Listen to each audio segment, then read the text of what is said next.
The locked attic. Ever notice how kids can't resist the one place they're told never to go? That was Tommy. 8 years old, curious as a stray cat. He lived in a quiet old house, the kind with creaking stairs and wallpaper that peeled like dead skin, the sort of house that kept its secrets tucked away in the wood grain. His parents had one rule: don't ever go in the attic. Of course, that only made him wonder. What was up there? A chest of pirate gold? Old toys from when his dad was a boy? Or maybe something darker? Tommy wasn't the type to ignore a locked door. He was the type who dreamed about it, stared at the ceiling when the lights went out, and wondered what lay just above his head. At night, he swore he heard it. Not the light, scampering noise of rats, not the hollow moan of wind sliding through broken shingles. No, this was heavier. A dragging sound like someone shifting boxes, or someone pacing, waiting. He'd pull the covers tighter, but curiosity always pulled tighter still. The attic door was at the very top of the staircase, tucked beneath the slant of the roof. A warped wooden hatch with a black iron latch, rusted at the edges. His mother polished everything in that house except that latch. She never even touched it. If Tommy so much as looked at it too long, his father's voice would boom sharp as thunder. Not for you. Don't ask again. So, naturally, he asked again. Why not? His mother only said, because some doors aren't meant to be opened. But kids don't believe in meant to.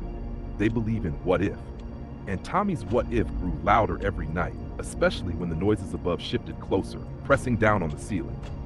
One evening, while the house sat in its usual silence, he noticed something new. Dust falling from the seam of the attic hatch, drifting lazily into the air like gray snow. He held out his hand and caught it. Warm, not cold, not like dust should be. Warm, like someone had just stirred it with their breath. That was the first time Tommy realized the attic wasn't just a place. It was watching him back. One afternoon, when his parents were out, Tommy found the key. It was hanging on a nail inside the laundry room, half buried under a string of aprons. Rusted, cold, the kind of key that shouldn't still fit anything, but his stomach told him exactly what door it belonged to. It felt wrong in his hand, too heavy, too sharp, as if it had been waiting for him. The attic door moaned when he turned the latch. The sound crawled down the hallway like an animal in pain. When he pushed it open, a wave of dust poured out, thick and suffocating, like the attic itself had been holding its breath. The air was warm, too warm. He climbed the narrow steps, each board sighing under his sneakers, and found himself in a maze of boxes. Towering stacks of old clothes, rusted lamps, broken toys. Everything was draped in cobwebs so thick they hung like curtains, swaying when he brushed past. And then he saw it, a mirror, tall, framed in black wood, carved with strange, curling patterns, draped in a yellowing sheet. It stood in the center of the room, commanding attention, like everything else had been shoved aside to make space for it. Tommy's chest tightened. He knew, with the kind of certainty only children have, that he shouldn't touch it, that the sheet was there for a reason. But rules, warnings, fear, they all melt away in the heat of curiosity. He grabbed the cloth and yanked it down, and froze. The boy staring back at him was not him. Same age, same size, but his face looked shredded, like broken glass pieced together badly. Skin pale, eyes wet and trembling. His lips moved, forming a single word. Help. Tommy stumbled back, tripping over a box. The mirror rattled, but didn't fall. His breath came fast, ragged, like he'd just been running. And when he dared to look again, the mirror was normal, his own scared little face staring back. That night, sleep wouldn't come. Every time he shut his eyes, he saw the boy's torn face. He dragged himself to the bathroom, splashed water on his skin, and glanced at the mirror above the sink. For just a blink, he swore the face wasn't his. Someone else blinked back. The next day, he tried to tell himself he'd imagined it, that his mind had played tricks. But by evening, he was back at the attic door. The mirror waited. The boy was there again, not pleading this time. His expression hardened. His fists struck the glass, slow at first, then harder, louder, a violent rhythm that made the frame shiver on its legs. Tommy's heart pounded in time with the blows. He wanted to run, to slam the attic door shut forever, but he didn't. Something held him there. Some invisible rope tied to his ribs, pulling him closer every night. And each night, the boy's fists hit harder, closer, until the mirror itself seemed ready to break. And then, One night, it happened. The pounding from the mirror didn't stop. It grew sharper, meaner, until it wasn't fists anymore, but something more like claws raking the glass. Tommy sat frozen on the floor, every instinct screaming at him to run, but his legs were locked. His chest felt crushed, like the attic air had thickened into tar. Then the sound changed. Not a knock, not a scratch, a crack. The mirror split down the center, jagged white lines racing outward like lightning across a storm cloud. 1,000 fractured versions of Tommy's face blinked back at him, twisted and broken. And then the screaming started. Not out loud, not through ears, but inside his skull, raw and endless. He clamped his hands over his head, but it didn't matter. The voice was there, shrieking, tearing at his thoughts. Let me out! Let me out! The glass gave way with a final shrill snap. A pale arm shot forward, tearing through the splinters. Fingers stretched too long, nails cracked and black, joints bending wrong. It groped the air like it already owned the room. Tommy screamed and scrambled back, kicking over a box of old photographs that scattered like dead leaves across the floor. Then came the head. That boy's face. Only now it wasn't a boy anymore. Flesh split, pulled thin like wet paper. Eyes dark hollows glowing faintly from within. And that smile, that jagged, gaping smile, too wide for a human mouth. The thing pulled itself free. First one shoulder, then another. Its movements didn't flow like a person climbing out of water. They snapped, jerked, bone cracking, as if every motion hurt and it liked the pain. The attic bent around them both. The air grew thick, buzzing with the vibration of the thing's hunger. Shadows on the walls twisted in time with its movements, reaching toward Tommy like skeletal fingers. He bolted. He stumbled over boxes, crashed into cobwebs, and barreled down the attic steps. The sound of splintering wood followed him. No, not wood. The mirror frame breaking apart, spilling whatever had been locked inside for God knows how long. He slammed the attic door and fumbled the latch closed, his hands shaking so violently the key nearly dropped. His chest heaved, his ears rang, and for a heartbeat he thought maybe it was still trapped up there. But then he heard it. That smile had sound. Not laughter, not breath, but the scrape of teeth dragging across wood. And when Tommy dared to glance up, a single pale hand pressed against the underside of the attic door. Fingers flexed, testing. The attic wasn't big enough for both of them anymore. The last thing he saw before running, before hurling himself into the safety of his room and slamming his door shut, was its smile burned into his memory. Jagged, wrong, free. His parents found him the next morning, curled like a wounded animal beneath his bed. His pajamas clung to him with cold sweat, his lips pale, his eyes wide and hollow. When they tried to pull him out, he fought them, kicking, screaming, until exhaustion left him limp. The house was quiet, too quiet. The attic door was closed again, the rusted latch sealed tight as if it had never been touched. But when his father climbed the stairs, his face went stiff and gray. The hatch was different.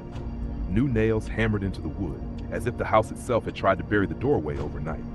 Inside, the mirror was gone. Not shattered into pieces, not standing whole, just gone. The boxes sat untouched, the cobwebs thick again, but the dust smelled scorched, like burned hair and old blood. His father backed away without a word. They never spoke of it, not once. No questions, no explanations. That same day, his mother fetched a hammer and a box of nails. She pressed her lips thin, her hands shaking only once before she set the first nail in place. The attic door was boarded shut by dusk, the wood groaning as though protesting every strike. Tommy watched from the stairs. He wanted to ask, "Did you see it? Did you hear it?" But the words died in his throat. His parents' silence was louder than screams. It was as if they already knew, as if they had always known, and their only answer was to erase the attic from their lives. Erase it. But Tommy couldn't. That night, lying in his bed, he stared at the ceiling. He told himself he was safe. The door was nailed shut, nothing could get through. But sleep never came, because he heard it. The scratching, slow, deliberate, fingernails dragging against wood just above his head. He pressed the pillow over his ears, but the sound cut through, steady as a heartbeat. Scratch, pause, scratch. Days blurred into weeks, but the noise never stopped. Some nights it grew louder, like claws raking deeper grooves into the beams. Other nights it was faint, almost teasing, as if reminding him it hadn't gone anywhere. His parents pretended not to notice. They cooked, they cleaned, They laughed at the television. But every so often, when they thought he wasn't watching, he caught them flinching, eyes darting upward at the sound, faces paling, hands tightening around forks or coffee cups. They heard it too. They just refused to admit it. Tommy stopped playing outside. He stopped answering questions at school. His friends teased him about the shadows under his eyes, the way he jumped at sudden noises. But none of that mattered, because every night the scratching waited. The attic might have been sealed. The mirror might have vanished, but what had come through had never left. Years passed. Tommy grew taller, older, harder around the edges. Childhood melted into adolescence, then adulthood. He went to school, got jobs, made friends. From the outside, he looked like anyone else. Normal, ordinary. But the truth was, Tommy was never normal again. Some scars aren't on the skin. They live in the silence between heartbeats, in the pause before you look over your shoulder. And for Tommy, they lived in glass. He learned to avoid mirrors when he could. Not out of vanity, out of fear. Because every so often, just when he wasn't paying attention, when he caught his reflection from the corner of his eye, he noticed it lagged, half a beat behind, a blink late, a smile too sharp. And sometimes it wasn't him at all. Once in a hotel bathroom, he swore he saw that boy again. The shredded face, the blackened nails, watching from the silvered surface while Tommy stood frozen with soap dripping from his hands. He didn't stay the night. He checked out and never went back. The attic, it stayed sealed. Boards nailed over boards, painted until the hatch blended into the ceiling like it had never been there. His parents moved out eventually, sold the place, swore they'd never set foot near it again. But Tommy knew better, because the scratching followed him. Every apartment, every house, every city. No matter where he ran, the noise came back. Soft at first, like a mouse in the walls, then sharper, louder. A rhythm that kept him awake at night. Scratch, pause, scratch. It never stopped. And the older he got, the more it changed. It wasn't always above his head anymore. Sometimes it came from the bathroom mirror. Sometimes from the dark TV screen in the middle of the night. Sometimes from a window when he passed, his reflection grinning just a little too wide. Until, one evening, the truth made itself clear. He was brushing his teeth, half asleep, leaning close to the bathroom mirror, toothpaste foaming at his lips. His reflection leaned in too. But this time, when he spat into the sink, the boy in the mirror didn't move. Instead, it winked. A slow, deliberate wink. The kind that says, "I've been here all along." And in that moment, Tommy understood. He hadn't locked the attic. Not really. The attic had locked him. And the scratching was never trying to get out. It was waiting for him to finally let it in. If that story sent a chill down your spine, do me a favor. Like this video so it reaches more people who love a good scare. Subscribe for daily stories that keep you up at night, and share this one with a friend who swears they're not afraid of the dark. Thanks for watching.